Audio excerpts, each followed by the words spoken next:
Hello dear students, आज फिर हम दोबारा नए टॉपिक के साथ। पिछले लेक्चर में हमने डिस्कस किया था कि एंटी डायबिटिक हार्मोन की जब डेफिशिएंसी हो जाती है तो उसको हम क्या कहते हैं, डायबिटीज़ इंसिपिडस।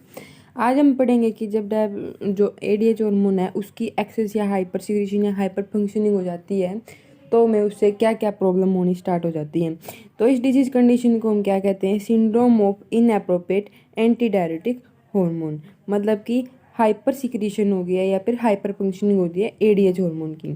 इस डिजीज कंडीशन का एक दूसरा नाम भी है जिसको हम क्या कहते हैं, स्क्वाट्स बार्टर सिंड्रोम।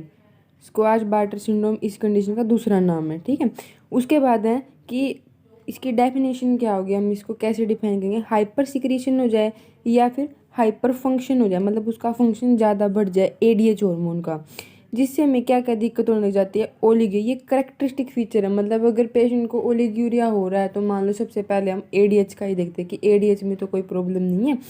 ओलिग्यूरिया है, हाइपरवोलीमिया है, वेट गेन, ये भी क्यों हुए, क्योंकि एडीएच का काम क्या होता था, बॉडी के अंदर रीअब्जॉर्ब करना फ्लूइड को, है ना। तो अब एडीएच ज़्यादा हो गया, फ्लूइड ज़्यादा रीअब्जॉर्ब कर, जिससे क्या होगा, यूरिन पास आउट नहीं हो पाएगा। यूरिन बिल्कुल मिनिमम आउट। ओलिग्यूरिया कब होता है, जब 400 ml यूरिन से कम होता पर डे के अंदर, तो ओलिग्यूरिया हो जाएगा, हाइपरवोलीमिया हो जाएगा, क्योंकि बॉडी के अंदर वॉल्यूम फ्लूइड की बढ़ती जा रही है, जिससे क्या होगा, वेट गेन होता चला जाएगा। ठीक है, ऐसा एडीएच ऐसी कंडीशन होती है। उसके बाद है कि ये किस वजह से होती है हमारी एसाइटिस। या तो एक्साइटेटरी ट्यूमर है, मतलब कि जो बढ़ता ही जा रहा है। एक तो इनिबिटरी ट्यूमर होता है, एक एक्साइट इनिबिटरी मतलब जो कम करता जाए सिक्रीशन को, और एक्साइटेटरी ट्यूमर होता है हाइपोथैलेमस एंड पीपीजी का, जिसके अंदर एडीएच सिक्रीशन ज़्यादा बढ़ती जाएगी। मतलब हाइपोथैलेमस से भी ज़्यादा सिक्रीशन करवाएंगे और पीपीजी से। उसके बाद है एडीएच इन लोग, मतलब कि जो एडीएच की तरह जो काम करते हैं ना, जो ऐसी ड्रग्स उनका ज़्यादा यूज कर लिया वो पेशेंट ने, तो उसकी वजह से भी क्या हो जाता है, ऐसा एडीएच हो सकता है। मतलब कि syndrome of inappropriate anti diabetic hormone. और लंग कैंसर और पैनक्रियाटिक कैंसर। अब लंग कैंसर और पैनक्रियाटिक कैंसर की वजह से क्यों होता है, क्योंकि जो हमारे लंग होते हैं या फिर पैनक्रियाटिक कैंसर जो होते हैं ना, ये भी क्या करते हैं, इनके ये ट्यूमर है ना, एडीएच लाइक सब्सटेंस को सीक्रेट करते हैं। तो कहीं ना कहीं इनका भी रोल होता है कि ये भी एडीएच ऐसा एडीएच कोज करने के कारण होते हैं। ठीक है, उसके बाद है कि मोस्ट कॉमन कोज तो क्या होगा कि एक्साइटेटरी ट्यूमर हो जाता है पिट्यूटरी ग्लैंड का, पोस्टीरियर पिट्यूटरी ग्लैंड का या फिर हाइपोथैलेमस का, जिससे एडीएच हार्मोन ज़्यादा सीक्रेट होने लग जाता है। मोस्ट कॉमन कोज हमारा इसको ही माना गया। ठीक है, बाकियों से इसको याद रखना, इस वाले को। ठीक है, कोज को। उसके बाद है कि इस डिजीज़ के अंदर क्या क्या चीज़ें देखने को मिलती, क्या क्या मैनिफेस्टेशंस देखने को मिलती हैं। सबसे पहले है ओलिग्यूरिया, मैंने बताया ये बहुत मेन है, करेक्टरिस्टिक फीचर है। ठीक है, उसके बाद है हाइपरवोलीमिया। हाइपरवोलीमिया मैंने समझा दिया आपको क्यों, तो क्योंकि हमारी बॉडी के अंदर फ्लूइड बढ़ता चला जाता है, जिससे हमें हाइपरवोलीमिया होने के चांस है। फिर उसके बाद डिक्रीज बॉडी प्लाज्मा ओस्मोलैरिटी। देखो ब्लड प्लाज्मा ओस्मोलैरिटी क्या होती है, देखो ब्लड प्लाज्मा मतलब ओस्मोलैरिटी होती है कंसंट्रेशन होना। ठीक है, ब्लड के अंदर कंसंट्रेशन, ब्लड की कंसंट्रेशन होना बॉडी के अंदर। अब बॉडी के अंदर फ्लूइड बढ़ता जा रहा है तो कंसंट्रेशन तो कम होती जा रही है ना, तो डिक्रीज ब्लड ओस्मोलैरिटी, कंसंट्रेशन मतलब कम हो गई है उसकी कंसंट्रेशन। ठीक है, एंड स्पेसिफिक ग्रेविटी भी कम हो जाती है ब्लड की। और उसके बाद है इंक्रीज यूरिन ओस्मोलैरिटी। अब देखो यूरिन में वाटर जा ही नहीं रहा, ओलिग्यूरिया हो रखा, तो वो यूरिन बिल्कुल कंसनट्रेटेड है, मतलब यूरिन की ओस्मोलैरिटी बढ़ गई है, इंक्रीज हो गई है। ठीक है, उसके बाद है कि हमारा क्लिनिकल मैनिफेस्टेशन के बाद है एक दो क्लिनिकल और हैं कि डाइल्यूशनल हाइपोनेट्रीमिया। हमारी बॉडी में सोडियम ठीक था लेकिन ज़्यादा फ्लूइड डाइल्यूशन होने की वजह से हाइपोनेट्रीमिया, सोडियम की अमाउंट कम हो गई, मतलब डाइल्यूशन की वजह से हाइपोनेट्रीमिया हो जाना, वाटर ज़्यादा होने की वजह से। उसके वाटर ज़्यादा हो जाएगा बॉडी के अंदर तो वाटर इंटॉक्सिकेशन हो जाएगा, जिससे और प्रॉब्लम हो, जैसे हाइपरवोलीमिया, वेट गेन वगैरह, ये सारी दिक्कतें हो रही, जैसे और भी फ्लूइड ओवरलोड हो जाएगा। ठीक है, headache, confusion, alter level of consciousness, cerebral oedema, ये सारी दिक्कतें होने के चांसेस होते हैं। ठीक है, उसके बाद है डायग्नोस। हम इसको डायग्नोस कैसे कर सकते हैं डिजीज कंडीशन को। सबसे पहले तो हमने बताया था कि मोस्ट कॉमन कोज क्या होता है इस डिजीज कंडीशन का, कि ट्यूमर। तो ट्यूमर के लिए देखें हम क्या क्या करवा सकते हैं। सबसे पहले हमारी हिस्ट्री, फिजिकल एग्जामिनेशन। सबसे पहले हम इसमें क्या करेंगे, हिस्ट्री और फिजिकल एग्जामिनेशन करेंगे पेशेंट की। उसके बाद ब्लड एग्जामिनेशन, ब्लड में देखेंगे कि एडीएच हार्मोन कितना लेवल है, सीरम लेवल कितना है एडीएच हार्मोन का, ठीक है।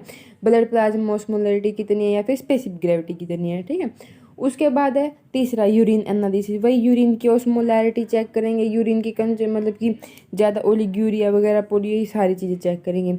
उसके बाद सीटी स्कैन एमआरआई में हम पता लगाएंगे कि ट्यूमर है या कैसा है, बायोप्सी में एक्साइटेड ट्यूमर है, इनहिबिटेड ट्यूमर है या फिर और कोई लेजन वगैरह है ब्रेन के अंदर, हाइपोथैलेमस या पोस्टीरियर पिट्यूटरी ग्लैंड के अंदर, ठीक है। उसके बाद है हमारी मैनेजमेंट, कि हम इस डिजीज कंडीशन हो तो गई है, अभी इसको मैनेज कैसे करेंगे। तो इसको मैनेज करने के लिए मेडिकल ट्रीटमेंट और नर्सिंग ट्रीटमेंट को स्टडी करेंगे हम। सबसे पहले मेडिकल ट्रीटमेंट में एडीएच एंटागोनिस्ट देंगे। अब एडीएच बढ़ गया है, ठीक है, एडीएच को कम करने के लिए हम देंगे उसके अपोजिट जो एक्ट करते हैं एडीएच एंटागोनिस्ट, ठीक है। जैसे कि हमारे क्या आते हैं इसके अंदर, डेमिक्लोसाइक्लिन।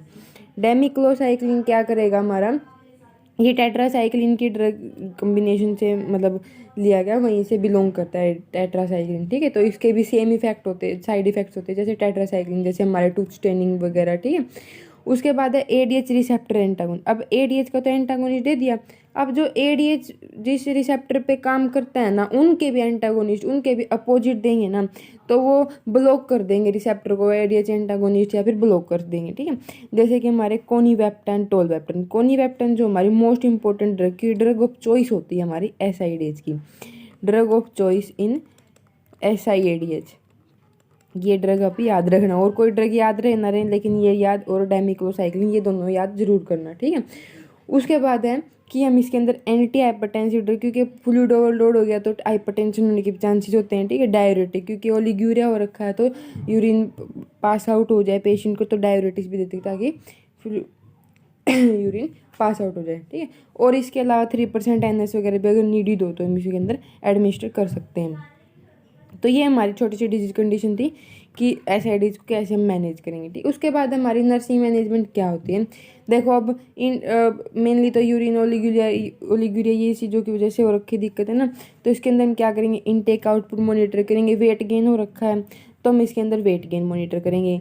वाइटल साइन मॉनिटरिंग, क्योंकि बाउंडिंग पल्स वगैरह होने के चांसेस होते हैं इसके अंदर, ठीक है, क्योंकि फ्लूइड ओवरलोड हाइपरवोलेमिया हो रखा है। फ्लूइड को रेस्ट्रिक्ट करेंगे, क्योंकि पहले बॉडी के अंदर हाइपरवोलेमिया और भी फ्लूइड दे देंगे तो फिर दिक्कत हो जाएगी उसको, ठीक है। मेटिकुलर स्किन केयर करेंगे इसके अंदर। मेटिकुलर स्किन केयर क्यों है, क्योंकि मान लो बॉडी के अंदर हाइपरवोलेमिया और का वेट गेन और का एडिमा भी हो रखा है पेशेंट को, तो जो स्किन है उसकी केयर करनी पड़ेगी हमें, मेटिकुलर स्किन के। फिर एक सर्कुलेटरी ओवरलोड को चेक करेंगे, सारे साइन जो होते हैं सर्कुलेटरी ओवरलोड के, जुगुलर वेन डिस्टेंशन, सीवीपी बढ़ा तो नहीं है, कम तो नहीं है, ये सारी चीज़ें चेक करेंगे। ये सर्कुलेटरी ओवरलोड के साइंस होते हैं, ठीक है।